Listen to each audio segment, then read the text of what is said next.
আজকের ভিডিওতে আমি দেখাবো সবথেকে সহজে কি করে আনারস কাটা যায়। প্রথমেই আমি আনারসটাকে ছোট ছোট টুকরো করে কেটে নিচ্ছি, যাতে আমি হাতে ভালো করে ধরতে পারি সেরকমভাবে সাইজ করে নিচ্ছি। তারপর একটু মোটা মোটা করে খোসাগুলো কেটে নেব। এইবার আনারসের চোখগুলো কর্নার করে করে কেটে নেব। এইভাবে কাটলে আনারসের চোখগুলো খুব ভালোভাবে আনারস থেকে আলাদা করা যায়। আমরা তো এটাকে আনারসের চোখ বলি, তোমরা কে কি বলো কমেন্টস করে জানিও।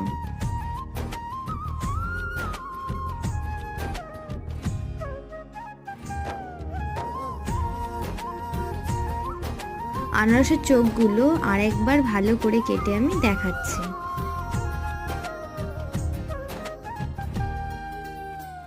আমার আনারস কাটা কমপ্লিট। এবার আনারসটা আমি খাবো।